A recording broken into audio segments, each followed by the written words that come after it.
ఆలకిస్తాడు. అప్పుడు ఆయనతో మనం సహవాసం చేస్తున్నప్పుడు నిజంగా మనం ప్రార్థన చేస్తే నీకున్న సమస్యలు, నీకున్న ఇబ్బందులు, నీకున్న కష్టాలు అన్నీ కూడా రహస్యమందన్న ఆ తండ్రికి మనం మొరపెట్టినప్పుడు ఆయన వెంటనే మనకి జవాబు ఇస్తాడు. వాగ్దానం ఏమున్నది? నీవు నాకు మొరపెట్టుము, నేను నీకు ఉత్తరము ఇస్తానన్నాడు. చూడండి ఎన్ని వాగ్దానాలు మనకి ఇచ్చాడు దేవుడు. నూతన సంవత్సరంలో వాగ్దానాలు వచ్చినాయి కదా మనకి. ఆ వాగ్దానాలు మనం నమ్మాలి. నమ్ముట నీ వలనైతే నమ్ము అని సమస్తము సాధ్యమన్నాడు కదా. కానీ మనం నమ్మాలి. నమ్మితే దేవుడు ఎలాంటి కార్యాలైనా జరిగిస్తాడు. మరి నీకు ఎలాంటి సమస్యలు ఉన్నాయి, ఎలాంటి ఇబ్బందులు ఉన్నాయి నాకైతే తెలియదు, కానీ మన సమస్యలన్నిటి కూడా పరిష్కారము మన ప్రభు అయిన యేసు మాత్రమే. దేవుని స్తోత్రం చెప్పండి, హల్లెలూయా. కాబట్టి ఈ భక్తులు దేవునితో సహవాసం చేసి ఎంత గొప్ప ఆశీర్వాదం సంపాదించారు. దానియేలు అనే భక్తుడు ఉన్నాడు, దేవునితో సహవాసం, ఎప్పుడు ప్రార్థన, దినానికి 3 సార్లు ప్రార్థన చేసేవాడు. ఆయన మీద నేరం మోపి సింహాల గుహలో పడేశారు. చూడండి, నీవు నేను మన నీతిగా యథార్థంగా ఉంటున్నప్పుడు ఈ లోకంలో మనుషులు ఎలాగ ఉంటుంది, వాళ్ళకి తలక్రిందులుగానే కనిపిస్తుంది. కాబట్టి లోకంలో మనుషులు మనల్ని ఏం చేస్తారు? నిందలు వేస్తూ ఉంటారు. ఆ నిందలకు మనం భయపడే అవసరము లేదు. కాబట్టి నువ్వు నీతిగా యథార్థంగా ఉంటే ఆయన నీ నీతి తగినట్లుగా నేను ఎలాగా వర్ధిల్లింపజేస్తాడు, నీకు సమాధానం అనుగ్రహిస్తాడు. ఆయన సంతోషము, గొప్ప రక్షణ, గొప్ప విడుదల నీకు కలుగు చేస్తాడు. కాబట్టి నీలో నీతి అనేది ఉండాలి. చూడండి, మరి అలాగా ఈ యొక్క దానియేలు నీతిగా యథార్థంగా ఉంటే ఆయన చంపించడానికి ఆయనకున్న వ్యతిరేకులు ఏం చేస్తారంటే సింహాల గోలో వేయించారు. సింహాలు ఏమైనా తిన్నాయి ఆయన్ని?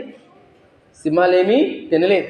ఆయన చక్కగా ప్రార్థన చేసుకు ఉంటే మోకాళ్ళుని సింహాలు కూడా వచ్చి ఆయనతో పాటు మోకాళ్ళుని అంట. దేవుని స్తోత్రం చెప్పండి, హల్లెలూయా. సింహాల నోళ్ళని మూయించాడు. దేవుడు ఏం చేశాడు? సింహాల నోళ్ళని మూయించాడు. చూడు, రాజుగారి వచ్చేసి జీవము గల దేవుని సేవించుచున్నాని ఆ యొక్క దానియేలుని పేరు పెట్టి పిలిచి ఆ సింహాల గుహలో నుంచి ఎవరైతే ఆయన కుట్ర పన్ని ఆ యొక్క గుహలో, సింహాల గుహలో ఏమిచ్చారో వాళ్ళని మొత్తాన్ని తీసుకొచ్చి మళ్ళా ఆ సింహాల గుహలో వేస్తే ఆ సింహాలు ఎముకలతో సహా కోరికి నమిలి వాళ్ళందరినీ చంపి తినేసినాయి అంట. చూడండి, దానియేలు క్షేమముగా బయటకు వచ్చాయి. జీవము గల దేవుని సేవించుచున్నా అని పేరు పెట్టి పిలిచి ఆ రాజుగారు ఆయన్ని బయట తీసుకొస్తారు. చూడండి, మనం నీతిగా యథార్థంగా పరిశుద్ధంగా ఉన్నప్పుడు, దేవునితో సహవాసం మనం కలిగి ఉన్నప్పుడు ఎన్ని కష్టాలున్నా, ఎన్ని శ్రమలున్నా, ఎన్ని బాధలున్నా ఆయన మనల్ని ఏం చేస్తాడు?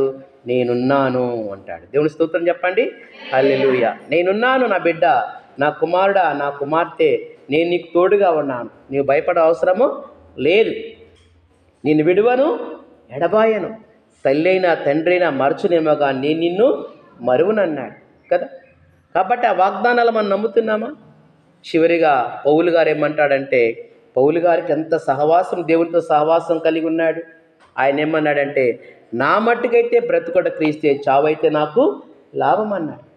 బ్రతికితే క్రీస్తు కొరకు బ్రతుకుతా, చనిపోతే నాకు లాభం అంటున్నాడు. ఎందుకు? చనిపోతే ఎక్కడికి వెళ్తాం? మనము తండ్రి సన్నిధికి వెళ్తాం, పరలోకానికి వెళ్తాం, దేవుని యొద్దకు మనం వెళ్తాం. కాబట్టి ఈ భక్తులందరూ కూడా ఎవరితో సహవాసం, ఫ్రెండ్షిప్ కలిగి ఉన్నారు? దేవునితో సహవాసము కలిగి ఉన్నారు. ఈ లోక స్నేహము దేవునికి వైరం. ఈ లోకం ఎలాంటి భయంకర దినాల్లో మనం ఉంటున్నాము. కళ్ళు తెరిస్తే ఎలాంటి భయంకరమైనటువంటి పాపాలు మనం చూస్తూ ఉన్నాం. మరి వాటిని మన హృదయంలోనికి రానియకూడదు. మన హృదయంలో మనం ఎవరు కలిగి ఉండాలి? క్రీస్తుని మనం కలిగి ఉండాలి. క్రీస్తుతో సహవాసం మనం చేయాలి. యేసయ్యను మన హృదయంలో కలిగి ఉన్నప్పుడు ఎంతగానో ఆశీర్వదించబడతాం. భక్తులు ఎలాగా ఆశీర్వదించబడ్డారు, అలాగా నీవు నేను దేవునికరంగా ఆశీర్వదకరంగా ఉండాలంటే ఫ్రెండ్షిప్ విత్ గాడ్, దేవునితో సహవాసం మనము కలిగి ఉందాం. దేవుడు అట్టి కృప మనకు అనుగ్రహించును కాక. ఆమేన్. ప్రార్థన చేసుకుందాం.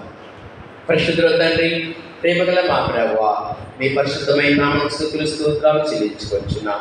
విన్న వాక్యాన్ని మా ప్రభువా మా హృదయాల్లో ఫలింపచేయండి తండ్రి. నేను 30 60 100 దీవించి ఆశ్రయించమని, విన్న వాక్య ప్రకారం మీరు జీవిత కృప దయచేయమని, మీతోటి సహవాసము దయచేయమని యేసు పరిశుద్ధ నామమున అడుగుచున్నాం తండ్రి. ఆమేన్.